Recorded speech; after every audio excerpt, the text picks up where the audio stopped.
네, 오늘 요한계시록입니다. 오늘 1장인데요. 요한계시록도 요한복음, 또 요한서신서를 기록한 사도 요한의 책이죠. 요한계시록이 지금 성경 마지막 책이잖아요. 실제로 요한계시록이 가장 마지막에 쓰여진, 기록된 그런 책이기도 합니다. 우리가 신약 성경을 보면 앞에 이제 복음서가 나오는데 먼저 원래는 바울의 서신서들이 먼저 쓰여졌습니다. 그래서 기록을 보면 AD 한 50년에서 65년경 그때 이제 바울 서신서들 있죠. 쭉 먼저 쓰여졌고 그 다음에 복음서가 쓰여졌습니다. 복음서는 마가복음이 가장 먼저 쓰여졌는데 AD 한 65년경부터 80년경에 복음서가 쓰여지고 요한복음이 마지막에 쓰여졌죠. 한 90년경에 쓰여졌다고 이야기합니다. 근데 이 요한계시록은요, 그보다 더 후대 AD 95년에서 96년경에 요한계시록이 쓰여졌습니다. 그리고 나서 이제 요한 사도가 죽은 거죠. 그래서 당시에 그 로마의 도미티안 황제가 이제 다스리고 있을 때인데 이때가 언제냐면 기독교를 가장 박해하던 때입니다.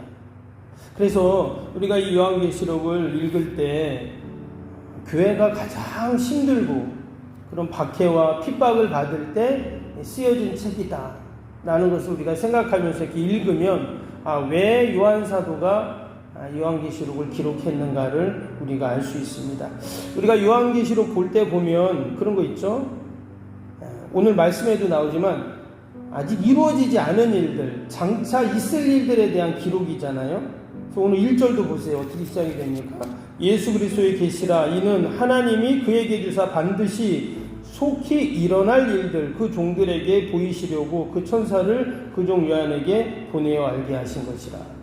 이제 속히 일어날 일들을 알리려고 이제 요한에게 딱 알려주셨다 그랬죠. 밑에 19절도 보세요. 19절에 그러므로 내가 본 것과 지금 있는 일과 장차 될 일을 기록하라 그랬어요.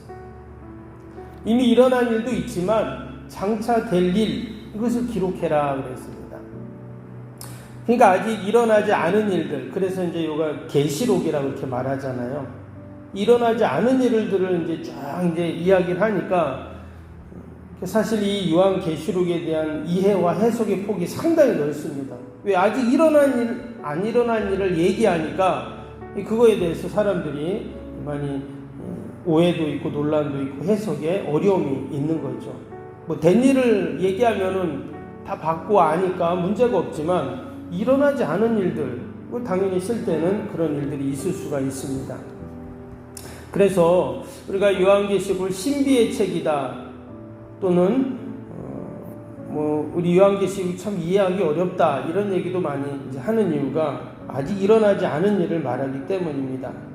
그런데 말씀드린 것처럼 당시 교회가 핍박받고 성도들이 어려움을 당할 때 쓰여진 이 요한계시록이기 때문에 우리가 염두에 두고 이 요한계시록 읽으면 왜 이것을 썼나를 우리가 쉽게 이해할 수가 있다는 것이죠. 오늘 말씀을 특별히 1절에 보니까 이렇게 시작이 됐죠. 예수 그리스도의 계시라 이런 말이 나왔습니다. 여기서 이 계시라는 뜻이 뭔가 이렇게 알린다는 말이잖아요. 그런데 이 원어를 보면은 어떤 의미가 있냐면 뭔가 숨겨져 있던 비밀을 밝혀낸다 이런 뜻이에요. 그래서 이 요한계시록은 그동안 숨겨놨던, 그동안 다 감추어놨던 것이 있는데 이제는 그것을 딱 들어가지고 다 알려주겠다 이런 말이 바로 계시입니다. 그럼 과연 그동안 이렇게 숨겨놨다가 알려주는 게 뭘까요? 오늘 말씀을 보면 그게 바로 예수님에 대해서 알려주겠다는 거예요. 예수님. 오늘 밑에 13절부터 한번 볼까요? 13절부터 어떤 얘기를 하는가. 촛대 사이에 인자 같은 이가, 여기서 지금 촛대 사이에 인자 같은 이분이 어떤 분인지 말하는 거예요.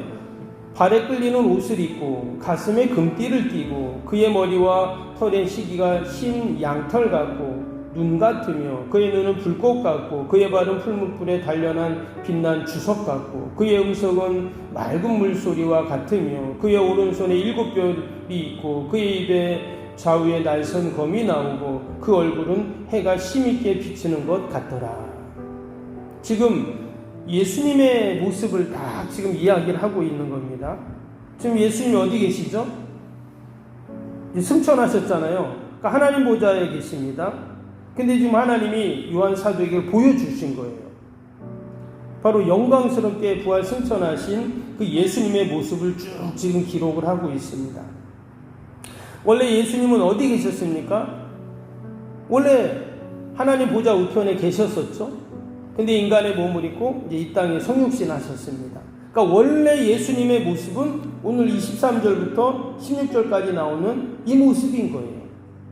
근데 이 땅에 오셨을 때는 그 나사렛의 목수의 아들로 정말 너무나 이 연약한 아기의 모습으로, 그리고 이 땅에 오셔서 진짜 인자는 머리 둘 곳도 없다고 말씀하신 것처럼 그런 모습으로 이 세상에는 보여지셨습니다. 그리고 마지막에 십자가에 죽으셨죠.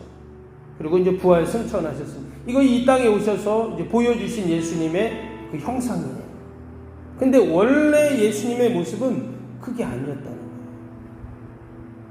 알파와 오메가가 되시는 그 분이시고 오늘 말씀의 13절부터 쫙 나왔던 이 예수님의 형상의 모습이 원래 예수님의 모습이셨어요. 근데 나를 구원하기 위해서, 나의 문제를 해결해 주시기 위해서 이 땅에 성육신하시고 그 모습으로 이 땅에 오셨다는 것을 생각할 때 우리가 늘 그 주님의 은혜와 사랑에 우리가 늘 감사해야 할 줄로 믿습니다.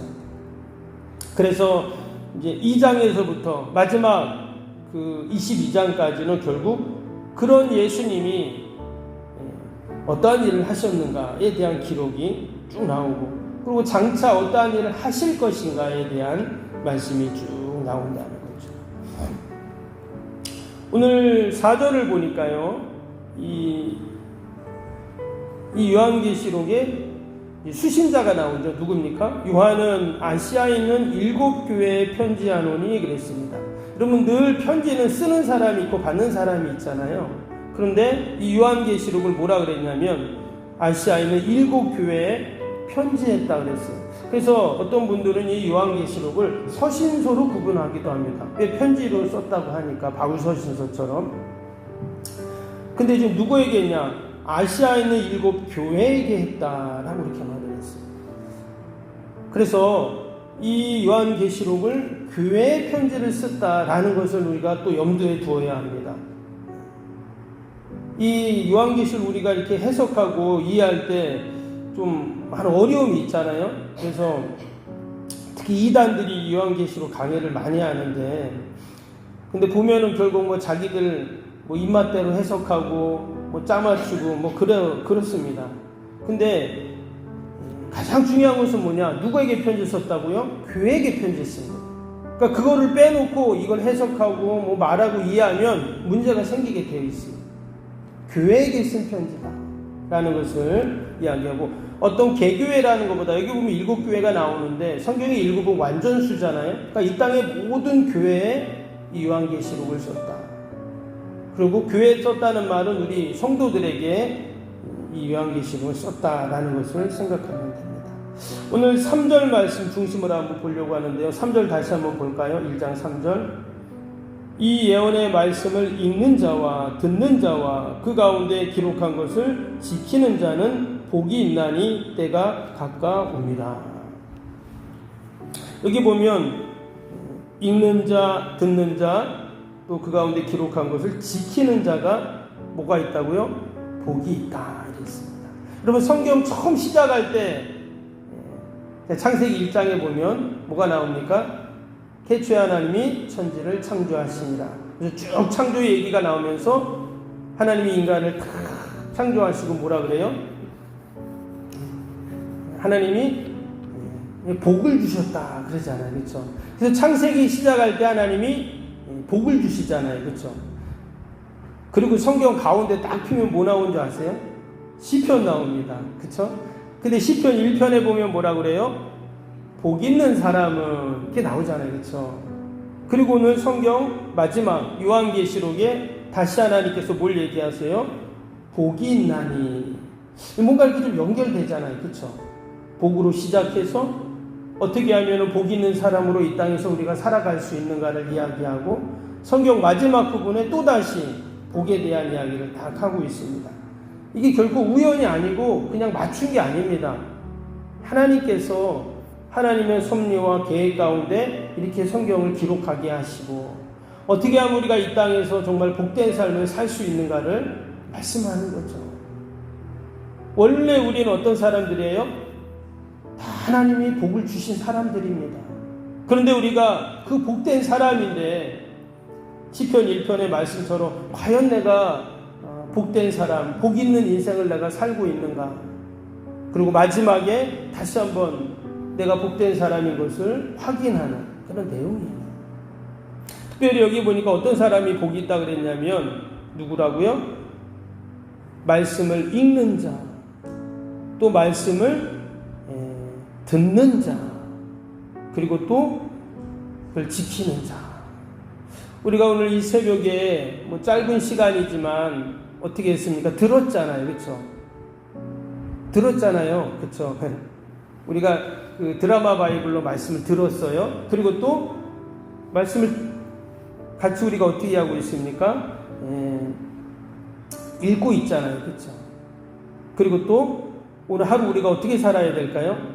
그 말씀을 지키면서 살면 우리는 다 복된 자가 되는 거예요. 옛날에는 여러분 말씀을 읽기가 어려웠습니다. 그렇죠? 성경책이 있어야 읽죠. 그래서 예전에는 그 말씀을 읽을 수 있는 사람들은 딱 정해져 있었어요.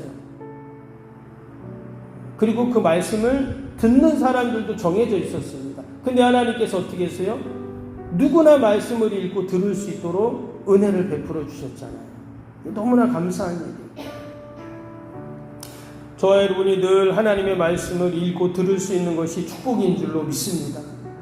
오늘도 여러분 꼭 성경 읽으시고 올 한해 꼭 일도가시고 늘 말씀 가운데 복된 삶을 사시기를 주님의 이름으로 축복합니다. 오늘도 우리 함께 말씀 생각하면서 목요일 기도 함께 할까요? 목요일 기도입니다. 모든 예배를 통해 하나님의 임재 회복 치유의 역사를 경험하게 하옵소서. 아멘. 살아계신 하나님을 만나는 예배, 감격 있는 역동적인 예배가 되게 하옵소서. 아멘.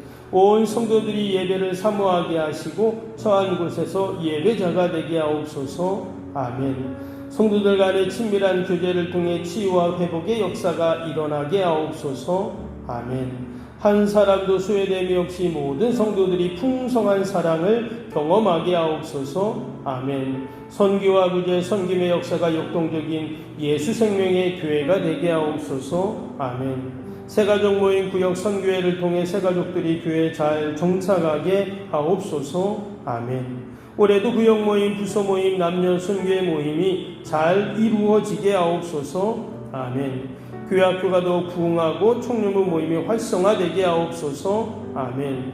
성도들이 직분과 은사를 따라 1인 1사역을 실천하며 교회를 섬기게 하옵소서. 아멘.